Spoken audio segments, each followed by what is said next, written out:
Hey guys, everything under the sun here. I want to do a bit of an informational video. It's not really a how-to. It is just a, I don't know what it is. It's information to people who have credit cards, which is most of us. People who are homesteading, maybe. And maybe I'll speak to the homesteaders. This could apply to probably anybody, but I have a Toronto Dominion credit card. And of course they sent me, I'm going to cover up the address obviously. This is a letter, obviously, with the from TD Bank. And it was a letter saying that, I don't know if you can read this. Basically it says, I'll read it to you. You are eligible for a credit limit increase of $7,000 on your TD Emerald Visa card account. Offer expires July 31st. Now, being homesteaders, often you do put money on credit cards for things like, while it's normal for farms, certainly, to put things on credit, hog feed, chicken feed, whatever throughout the year, because payday comes usually once or twice a year for farmers. If you're raising Herefords for beef, for example, or if you're even raising meat birds, you don't get paid for 12 weeks. So you gotta buy all your feed somewhere. And I don't know if most farms or homesteaders actually save up the money to buy all the feed prior to. Often what happens is, especially for big farms, they have a big credit line, and they spend that credit line during the year, and then at the end of the year, when all the hay and the when I'm thinking wheat, barley, whatever, when money comes back for that, or the meat cows, or the I guess dairy farmers get paid more often, but usually it's kind of harvest time where you get paid, and so they pay back their credit line during harvest time. And so a word of warning: so you may get a letter like this in the mail, and it's not a scam, but you need to be smart about it. So what they're doing by sending me this letter is they're saying, hey, Mr. Gallant, Mr. Everything New Under the Sun, you're not spending your credit card as much as we would like. So we're going to entice you by increasing the credit limit. And that's what they do. They try and increase the credit limit. Now, for a lot of people, that's a bad idea because that will encourage them to spend more. I think I've come to the point where I've learned, I'm pretty sure I have, where I've learned not to spend all that. Not to spend all the credit you have. So if you can't manage your money, increasing your credit limit is not good. Well, I'm not going to say how much, what the limit is on my card. I don't want to give out too much personal information. Regardless, the $7,000 is a fair percentage increase, obviously, in the credit card.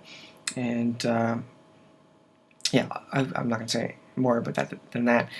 But if you are okay at managing your credit and trying to pay off your bills, we are trying to pay our credit card. We are currently paying it off pretty quickly right now, and the banks don't like that when you're paying off your credit card, because that means less interest for them. One thing it is good for, however, is your credit rating.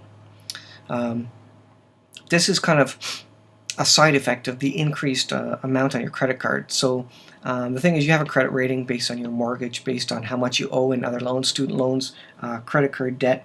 All these things go together and they calculate how much you owe versus how much credit you have. So basically, the more credit you have available to you on credit cards, that actually increases your credit score.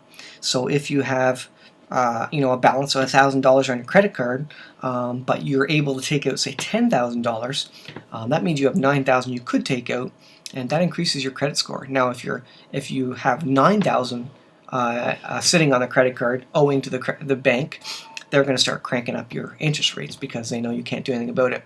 As soon as you start paying it down, they're going to start lowering your interest rates, trying to entice you to spend more, and they're going to increase your credit limit.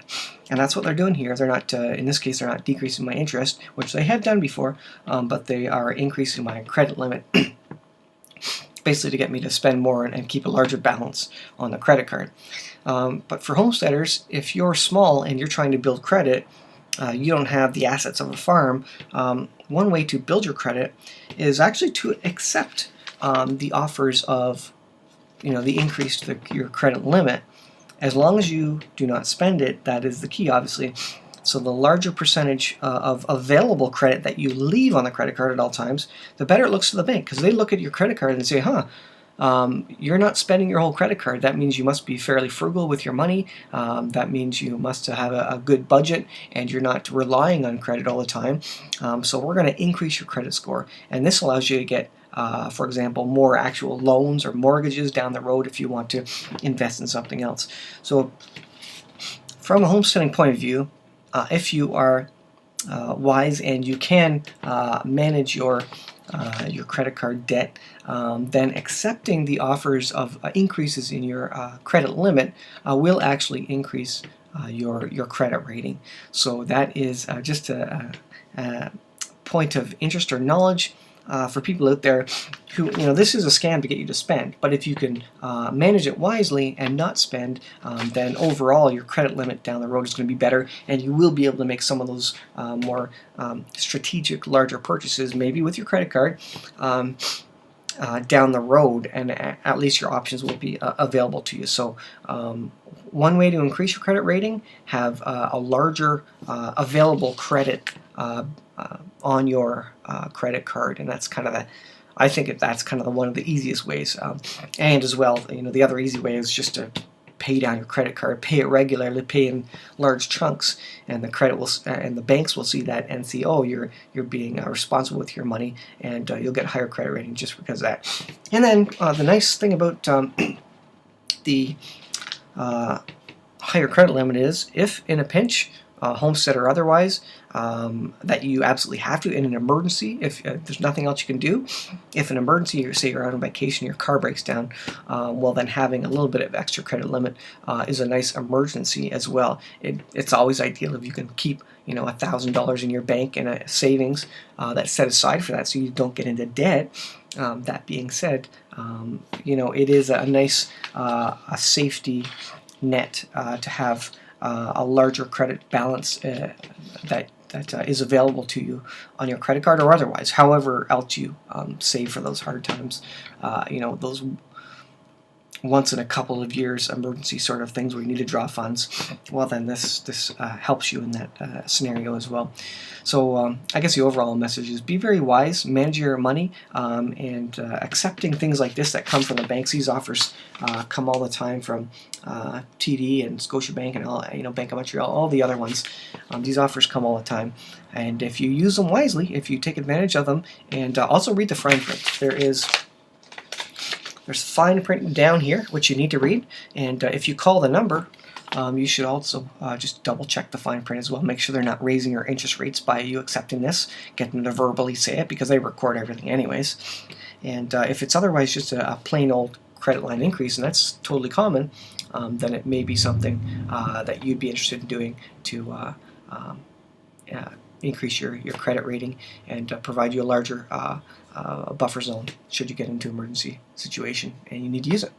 So just a tip out there if you get those in the mail. Thanks for watching, guys. We'll see you in the next video.